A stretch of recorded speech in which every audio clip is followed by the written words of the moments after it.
ओ सुबोध शिक्षण संस्थान सीकर की ब्रांच सुबोध इंटरनेशनल एकेडमी के इस कार्यक्रम में हमारे बीच उपस्थित शिक्षाविद और शिक्षा के प्रति समर्पित माननीय प्रिंसिपल मांगीलाल जी शर्मा, कार्यक्रम के मुख्य अतिथि माननीय ओम प्रकाश चलका जी, यहाँ इस कार्यक्रम में उपस्थित भाई नरेंद्र गोरखड़ा जी, प्रोफेसर ब्रिजमोहन जी, माननीय मदन जी के ज्येष्ठ भ्राता और विद्वान डॉक्टर गोवर्धन जी, माननीय महेंद्र जी, श्री मदन सिंह जी और उपस्थित सभी सम्मानित सज्जनों, देवियों, नौजवानों और प्यारे बच्चों,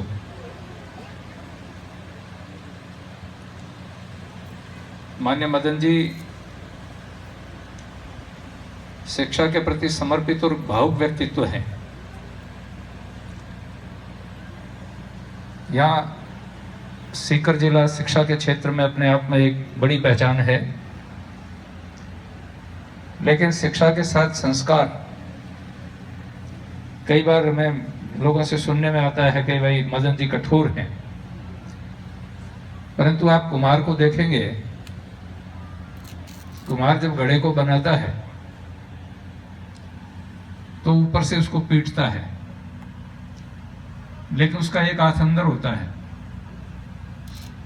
आदमी केवल हाथ को अंदर लगाए रखे, ऊपर से थापी नहीं दे तो घट का निर्माण नहीं हो सकता, और अंदर से हाथ को निकाल ले, ऊपर से थापी देता है तो भी घड़े का निर्माण नहीं हो सकता।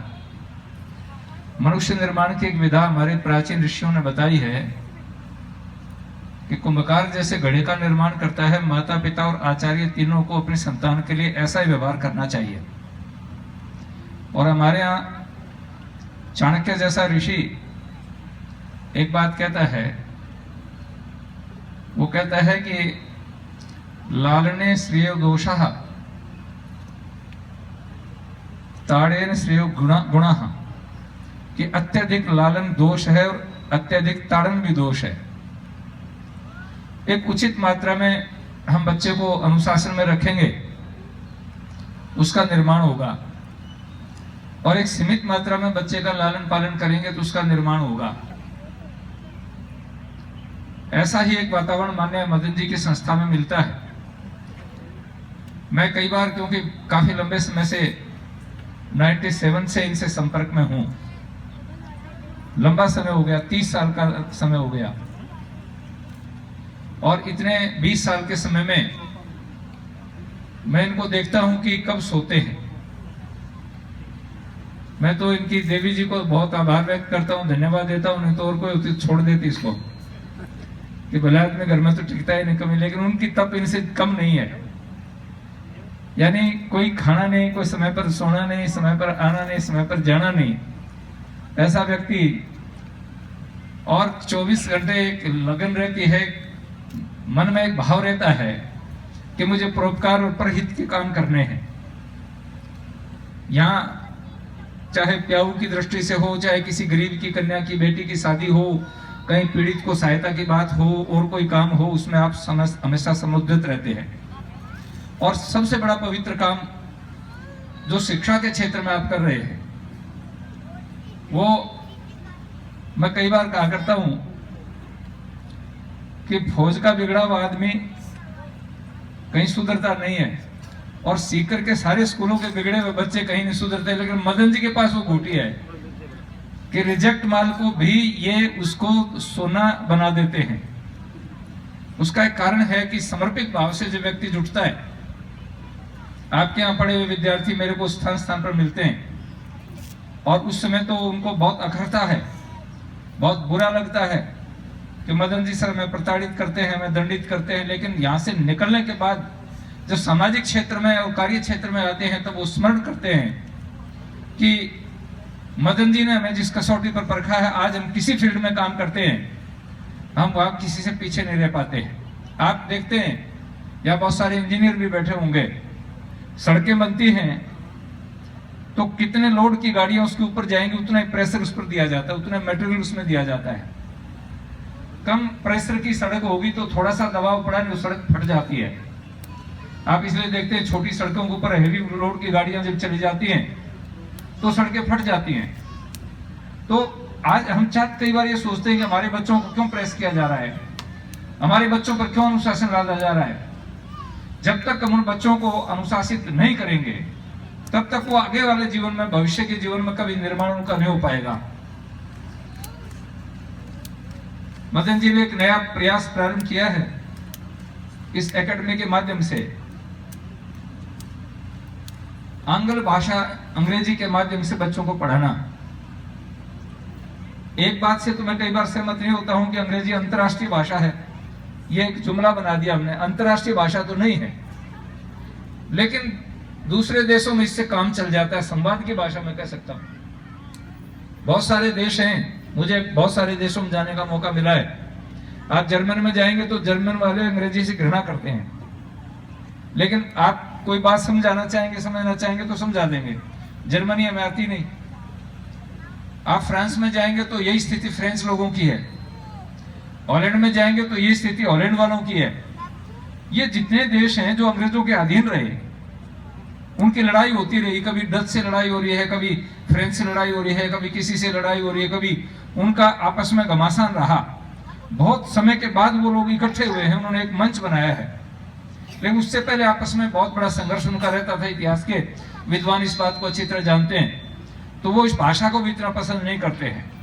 परंतु ये ठीक है कि इस भाषा के माध्यम से पूरे विश्व में संवाद हो सकता है, आपस में बोलचाल हो सकती है, ये आवश्यक है। तो उस दृष्टि से भी हमारे देश ने जरूर इसको एक्सेप्ट कर लिया है। यहाँ चाहे वो न्यायिक प्रणाली है, चाहे और है, राजस्थान और एक दो प्रदेश ऐसे हैं जहाँ कोर्ट में डिस्ट्रिक्ट कोर्ट तक हिंदी चलती है, हाई कोर्ट में जाकर के यहाँ भी फिर अंग्रेजी की स्थिति खड़ी हो जाती है। सुप्रीम कोर्ट और जितने दूसरे कोर्ट है वहां तो अंग्रेजी चलती है। तो भारत ने इसको जबरदस्ती ओढ़ लिया है, लेकिन फिर भी महर्षि दयानंद सरस्वती एक बात लिखते हैं कि माता पिता अपने बच्चों को अपनी स्वदेशी भाषा सिखाने के बाद में विभिन्न देशीय भाषाओं को भी ज्ञान कराएं। आदमी को जितनी ज्यादा लैंग्वेज आएंगी, जितनी ज्यादा भाषाओं का ज्ञान होगा, वो संसार में उतनी सफलता के साथ में आगे बढ़ता है, उतना ही वो आगे बढ़ता है। क्योंकि हम जिस आदमी से बात कर रहे हैं, संवाद कर रहे हैं, यदि उसकी भाषा में बात करेंगे तो उसमें स्वाभाविक आत्मीय प्रेम बढ़ता है, आत्मीय भाव बढ़ता है। आप गांव में जाएंगे, गांव में जब हम शेखावाटी की भाषा में बात करेंगे तो आपस में प्रेम बढ़ेगा। और गांव के लोगों में जाकर के हम चाहे कितनी बड़ी अशुद्ध हिंदी बोल रहे हैं, कितनी बड़ी अंग्रेजी बोल रहे हैं, उन लोगों में प्रीति भाव नहीं उमड़ेगा। वो कहेंगे अपनी विद्वता दर्शित कर रहा है। बल्कि शिक्षित पढ़े लिखे लोगों के बीच भी जब अपनी भाषा का प्रयोग हम करते हैं तो उसमें आत्मीय भाव होता है, क्योंकि मातृभाषा होती है। जैसे माँ के साथ संवाद करने में प्रेम होता है, ऐसे अपनी भाषा में प्रेम का भाव जागृत होता है। तो हमें अपनी भाषा को भी ज्ञान होना चाहिए और उसके बाद में विभिन्न भाषाओं का ज्ञान हमें करना चाहिए, ज्ञान करना चाहिए, ताकि हम संसार में, पूरे विश्व में आगे बढ़ सके। आज संसार छोटा सा हो गया है, दुनिया बहुत छोटी हो गई आजकल। पहले तो एक जगह से दूसरी, दिल्ली में आदमी को ऐसा लगता था कि जैसे दिल्ली पता नहीं कहाँ होगी, बॉम्बे जाते तो ऐसा लगता था। लेकिन इस ग्लोबलाइजेशन के वातावरण में दुनिया बहुत छोटी सी हो गई है। आज नेट के माध्यम से, गूगल के माध्यम से आप संसार का कोई भी चीज प्राप्त कर सकते हैं और दुनिया में कहीं भी बात कर सकते हैं। सेकंडों में मोबाइल के माध्यम से बात कर सकते हैं। पहले कितना सारा समय लगता था, हम पत्र लिखते थे, पत्र का उत्तर आता था, उसमें 10 दिन लग जाते थे, 15 दिन लग जाते थे, और इसलिए ऐसी परंपराएं होती थी। तो आजकल वातावरण ठीक है, और इस वातावरण में जो व्यक्ति पिछड़ जाएगा वो फिर पछताएगा। तो भाई मदन जी ने शिक्षा के क्षेत्र में एक नया आयाम प्रारंभ किया है, और मैं समझता हूं कि इनकी भावना पवित्र है। वो शिक्षा में कुछ देना चाहते हैं, समाज को देना चाहते हैं। आपने कल शाम को मुझे कहा कि स्वामी जी कार्यक्रम तो छोटा है, तो मैंने मदन जी को एक बात कही कि मैं क्वालिटी को देखता हूं, क्वांटिटी को नहीं देखता। क्वालिटी अगर है थोड़ी ही, और संख्या के बल पर भी कभी विशेष मैं नहीं ध्यान देता हूं। आपको 2 दृष्टांत देना चाहता हूं। स्वामी दयानंद जिस पाठशाला में पढ़ते थे उनके साथी और स्वामी जी केवल 12 छात्र थे। स्वामी गुरु विरजानंद के पास स्वामी दयानंद ने 3 साल अध्ययन किया, वहां केवल 12 विद्यार्थी थे। इस स्तर के ऊपर उन जैसा विद्वान ढूंढने को नहीं मिलता। स्वामी विवेकानंद जिस समय गुरु रामकृष्ण जी के यहाँ पढ़ते थे तो केवल 9 मित्र विद्यार्थी थे उनके, सिर्फ 9 छात्र, और उन्होंने अंतर्राष्ट्रीय स्तर के ऊपर जो पहचान बनाई वो पहचान वास्तव में दर्शनीय है। आज पूरे संसार में हम कहीं जाते हैं वहां स्वामी विवेकानंद को लोग जानते हैं। तो इसलिए क्वालिटी जहां पर है वहां पर क्वांटिटी पीछे रह जाती है। थोड़े से बच्चे भी हमारे पास हों लेकिन उन बच्चों में पहचान हो, उन बच्चों में संस्कार हो, उन बच्चों में अच्छी चीज हो, तो वो संस्कार देने से बनते हैं। और उसका एक कारण है कि आदमी जीवन से बनता है।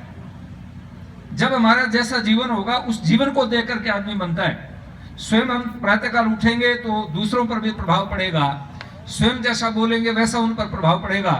तो मदन जी और उनकी पूरी टीम जिस प्रकार से शिक्षा के क्षेत्र में जो काम कर रही है, और शिक्षा का दान मैं सबसे पवित्र दान मानता हूँ। हमारे कहा है अन्नदानम परम दानम विद्यादानम तथैव च अनस्य क्षण का तृप्ति या जीवनम सा विद्या।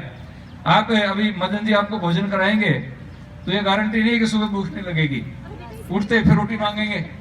तो अन्न का दान पवित्र है लेकिन क्षण भर की भूख मिटती है, घंटा 2 घंटा 5-10 घंटा की भूख मिटती है।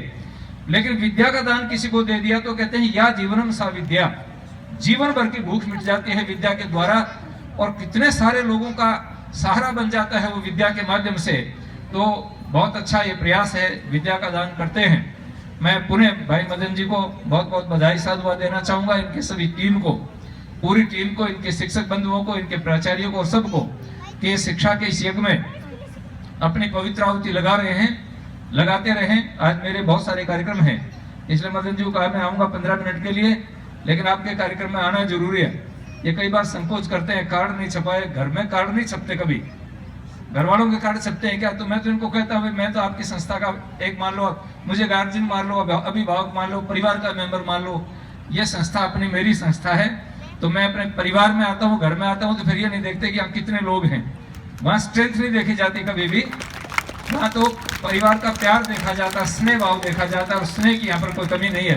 पुनः मेरी बहुत बहुत शुभकामनाएं, आशीर्वाद, धन्यवाद। धन्यवाद हमारे आदरणीय। आपका इस विद्यालय परिवार के प्रति ये जो भाव और लगाव और आशीर्वाद है, ये विद्यालय परिवार सदैव आपका ऋणी रहेगा। जी आदरणीय, मैं आपसे अनुरोध करना चाहूँगा कि आप